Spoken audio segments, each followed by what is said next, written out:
tragedy of Darth Plagueis the Wise. Hello there, I'm Dylan, aka Wise Sith, and today we're going to be discussing about most of the things I've got over at Fan Expo Dallas last Saturday.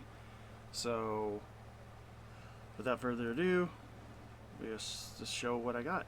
So, first of all, I did go to the celebrity area first with my friend, and because I got her to go with me, because I was like, hey, you never know, the Bob West's line probably be short. You never know. This early too, because we got there right at 10, or we got in the doors right at 10, just right when they opened. Actually, it was like probably like 9:50, but still. And well, we go in there. I'm like, hey, come with me to the celebrity area, because it was supposed to be her birthday present, because her birthday's coming up. So I was like, hey, you remember I did say I was gonna get you a birthday present, so here, you're gonna get you Bob West's autograph, which is the guy that plays Barney from the 90s. So if you didn't know that, he also played Chuck E. Cheese. I didn't know that either, but until recently. So we ended up going in line. Two people were in front of us. They already got their stuff done. So it was our turn. I made her go up first. I had noticed that he was talking to her in the Barney voice, so I was like, that's pretty cool. I bet she had a fun experience, which of course she did. So she got her autograph she got his autograph from him. So if you're watching this, Lexi, you're welcome. And happy birthday, early birthday. The other thing was, I had a friend that wanted to get his autograph as well, so he loaned me like $40 to get. So you're welcome too on that. Anyway, so I noticed like Ashley Eckstein, she was supposed to have like a panel around 10:30 that day. So I was like, oh, okay, I gotta figure out how to get in her line without it being super crazy, because I remember these years before she was there, the line was so packed. So I will go over to where her booth is. I see there's nobody over there. So I asked one of the line management people. I was like, hey, can I stand in line for her this early? I know she's got a panel at 10:30 right now, but can I sit here and wait? And she's like, yeah, you can. She's like, she's not going to be here till noon. I'm like, that's fine. That's fine with me. So I stood in line, first in line. Technically first, because there was a lady that showed up that she had VIP badge. So she got the cut in front of me first, so technically I was second. But I was the first one there. Some other dude showed up, started talking with him and the lady. We just chit-chatting along while we're waiting. So finally Ashley shows up probably around 12:30. She was running a little bit behind because she told us they were forcing her to eat something, even though she says she normally doesn't get something to eat. She wants to go over there to meet her fans, so they're not like waiting so long. So we do that. So finally, second in line, go up there, finally meet her. I did acquire her autograph right here. So now I have the trio complete. So I got Matt Lanter, James Arnold Taylor, and Ashley Eckstein, and I got to get Maul, Bo-Katan, and then the clones next. I don't really care about these two characters. Don't care about them. But yeah, almost done. If I was to go to Rebel Scum Con, I would get these two, and I would have only D. Bradley Baker left. So hopefully, fingers crossed, I can go to Rebel Scum Con. So let's set that to the side real quick. But really nice lady. Ashley's a really nice lady. She was very fun to talk to, very polite, very, just nice in general. Now, further on, after that, I go to the comic book creators area, and I was trying to look for Timothy Zahn. So I had 3 comic books I was going to get signed by him, but they were like $20 a piece for, I think, soft cover books, not hardbacks. One of them was supposed to be in this comic book, but I decided to not do it and I got the other two, the first copy, #1 of Heritage Empire. I had doubles, so I got them autographed and signed, and I got him to write creator of Thrawn, so that was pretty cool. Pleasure meeting him.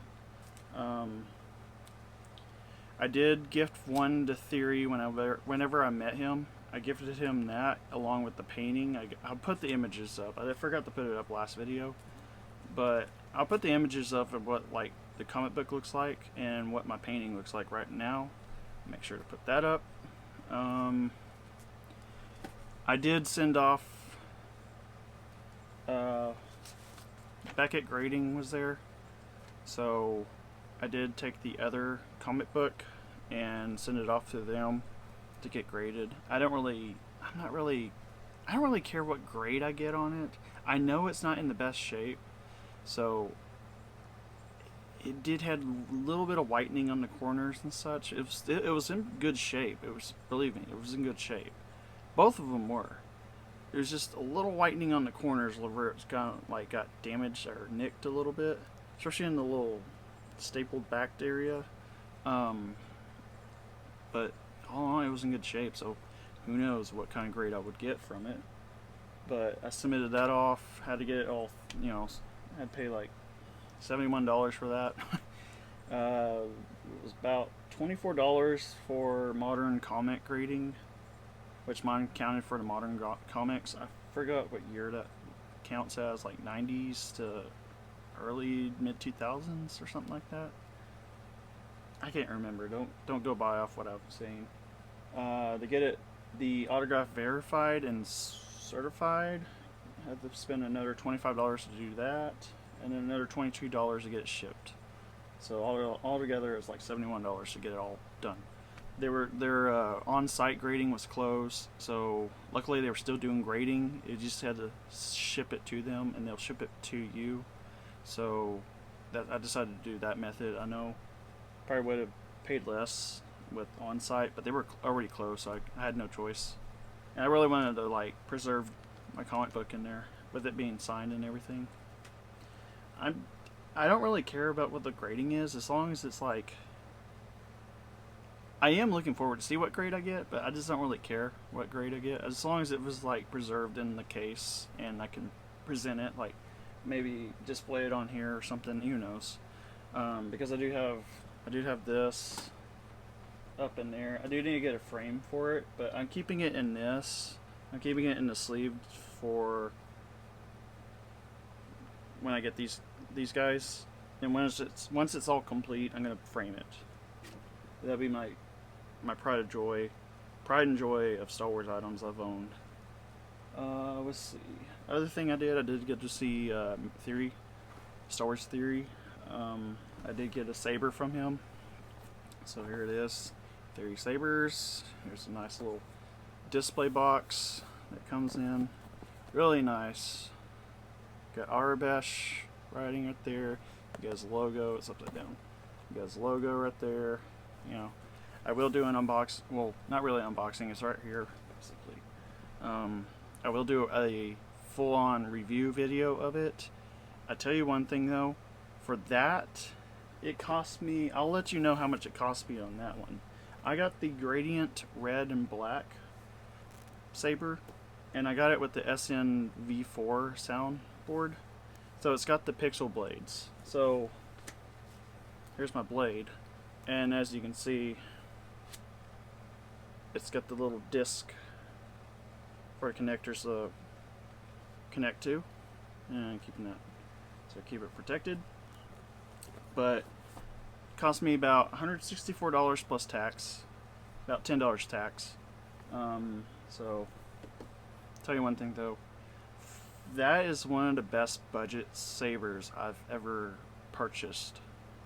Because most of the other budget sabers I've purchased, let's say my Balin Skull saber, this is baselit, okay? But for some reason, I don't know what's up with it. It's baselit, but the soundboard, it's got the soundboard's like one of these. So it's got the prongs inside and it lights up, and it's got the disc in there. So I don't know what, I've never seen this soundboard mixed with a baselit with Crimson Dawn sabers. So I don't know what was that. I did pay like $200 something for this altogether. So that I paid $170. So, and it's got the pixel blade.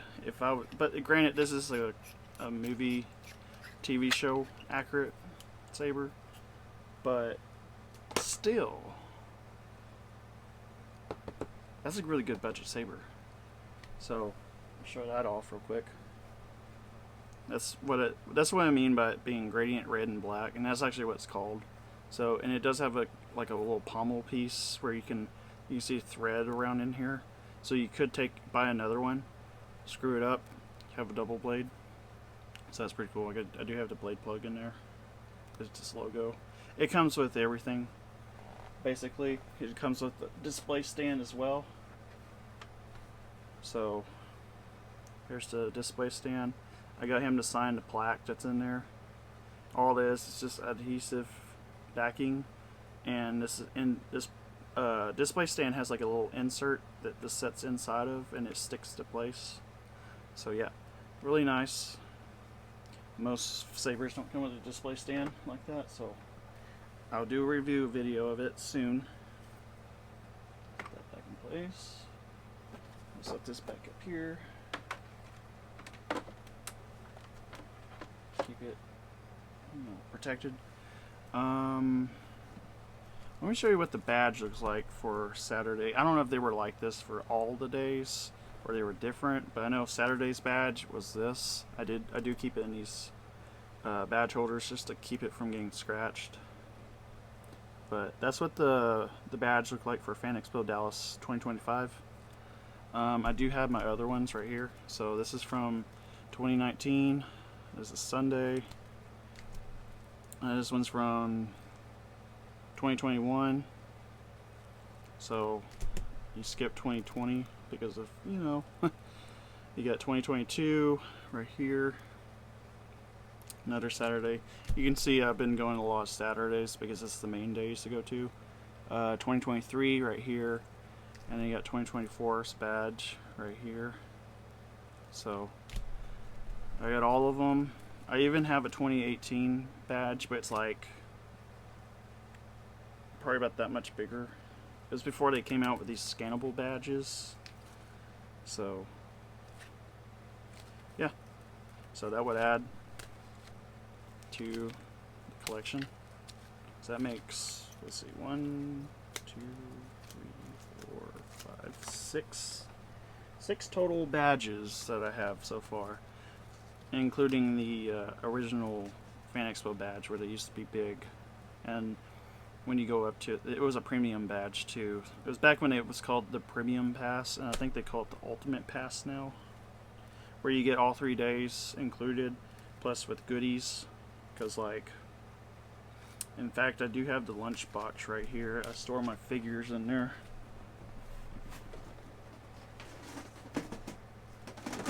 Okay. Yeah. Oh, actually, 2017. We'll take that back. That was my first year going. So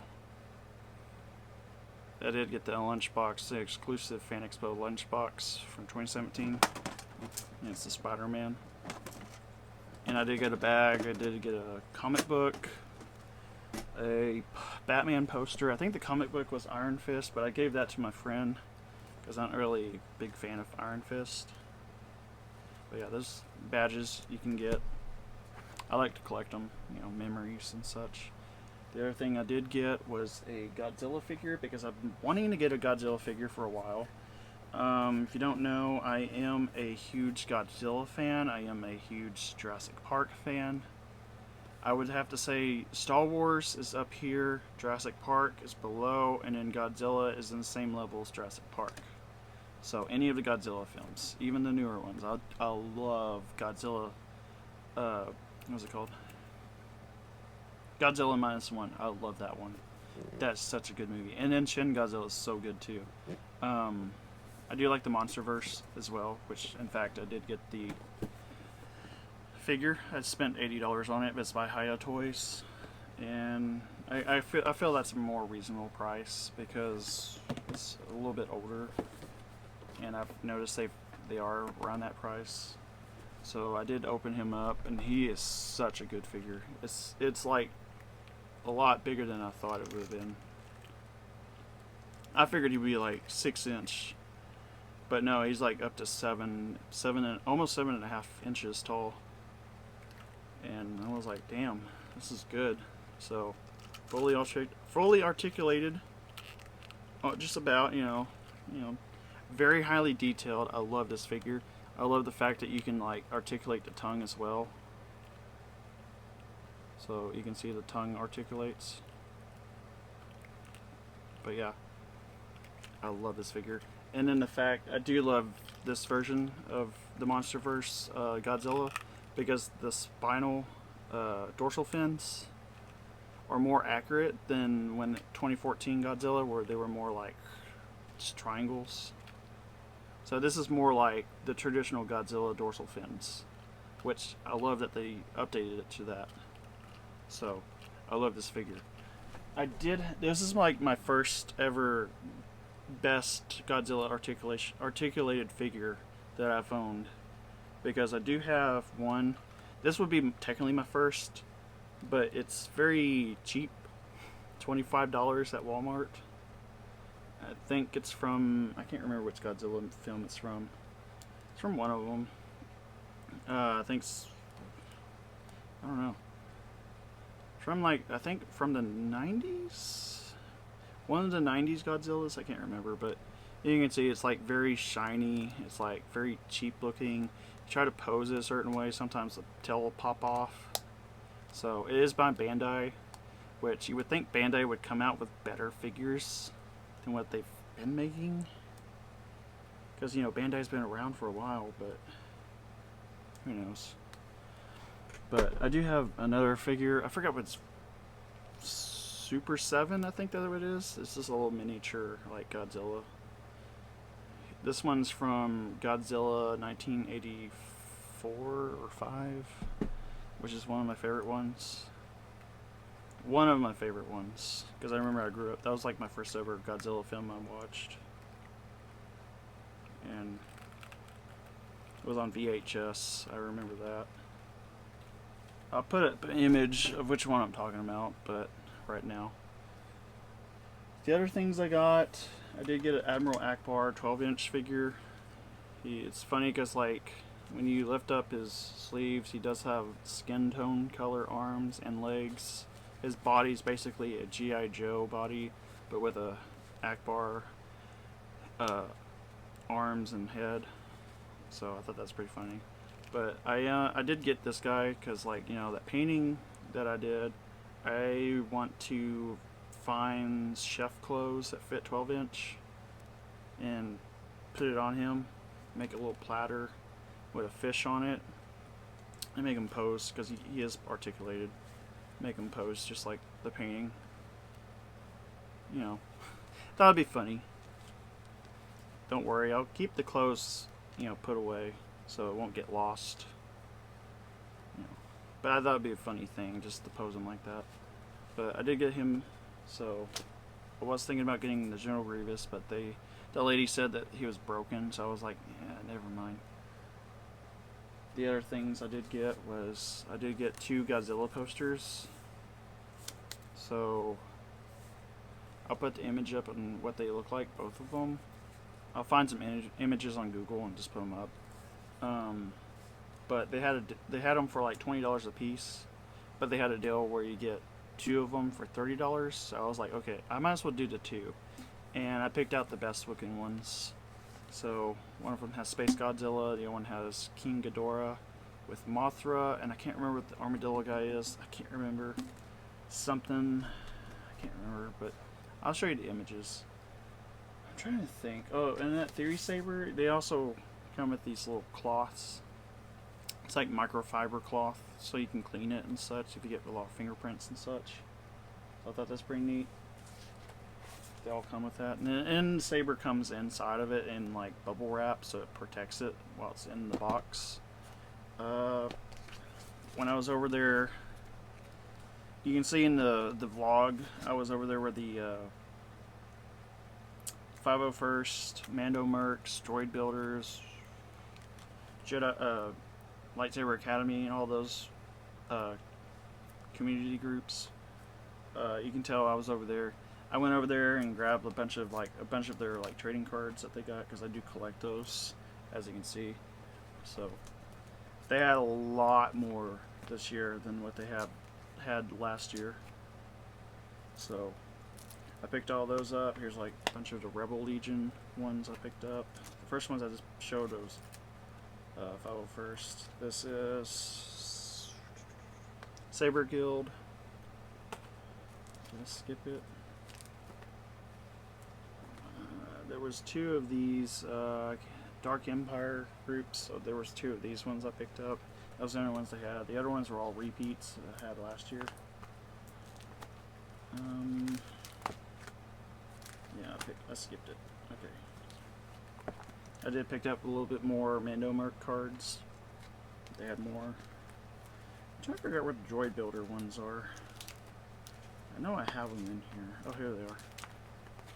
Well, last year I picked up this one. That was the only one they had, along with a sticker. And then this year they only had these two. So, these two. So that's all the Droid Builder cards I have.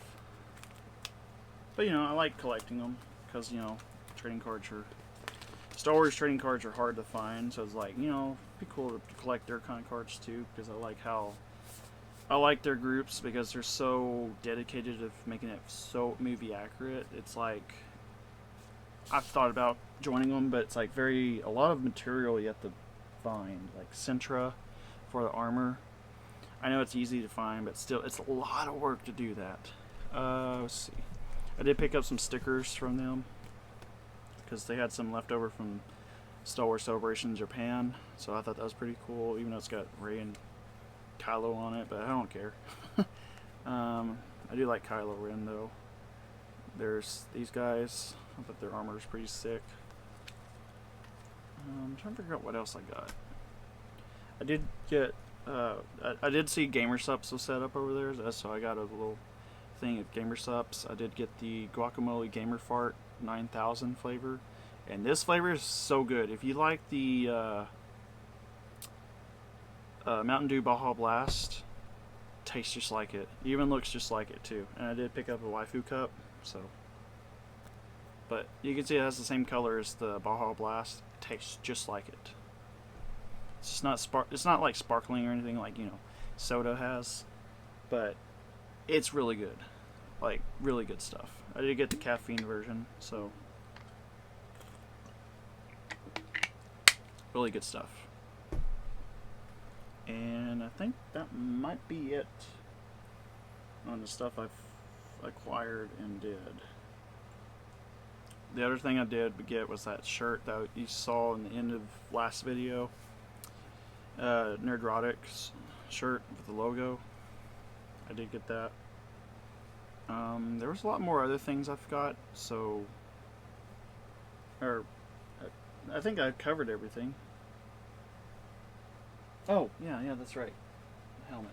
So my popcorn bucket I got when I went to AMC theaters to see the Revenge of the Sith re-release. My friend got me this for like an early birthday present, even though my birthday isn't until October. But I thought that was nice of him. This thing wasn't cheap either. It was like $40 freaking. All it does is just breathes, and it's just a popcorn bucket. So you just open up this and you just eat in there. But when I went to meet, here's the thing. I met Snarky J first before Theory showed up, so she was up there. So she was really nice to meet, really kind, you know, very patient, you know, just to talk with and such. So she did sign the side of the helmet, and then later on when I went to meet Theory, I got him to sign this as well as the plaque. And so he signed there. And then when I met Gary from Nerdrotic, I got him to sign right there. So, yeah. I didn't want to like bring my actual Darth Vader helmet, which is right there, the Black Series, because I don't want to ruin it with the markers and stuff. Even though you're getting like somebody that's like YouTube famous, or even if it's a celebrity to sign it, I just don't really want to. So this is my other option I got. So glad I did that. Really nice people. Highly recommend meeting them. I know there's a lot of controversy against Gary and Theory out there, but really nice people, very kind. Like, I don't care all the hate they get and shit, but they are passionate about what they love, like all the fandoms that they love, and then the fact that they just keep Hollywood and such just keeps like throwing in all this weird stuff that's trying to like ruin the story. Like they're trying to create their own little thing. They're trying to make it where it's like fit to like modern audience. It's like, why? Keep it like it has been, because it keeps a good story if you keep it like original. If you start changing things up to where it's like, what's going on? Like, it just ruins it. Like, if you, like, for example, if you like take an existing character and you change him, like you change his skin color, or you change his sex or something like that, it's like it ruins the story, because like originally it was written for this certain character, and then you change it to this totally new character. It's like, why was that even meant to be that way? Like Snape, for example, for the new Harry Potter series, doesn't even describe what he looked like in the books. So why? Alright, just enough. That's enough rant for a moment, but I figured I would just say that. It's getting irritating with all these movies and how they're like changing things up and such. It's like, what the heck. But yeah, that's all the stuff I've got. I will do a review video of my Theory Saber, so be sure to check that out. It'll be coming up soon. But yeah, hope you like this video. Be sure to subscribe as well, and stay tuned for more. And may the force be with you always.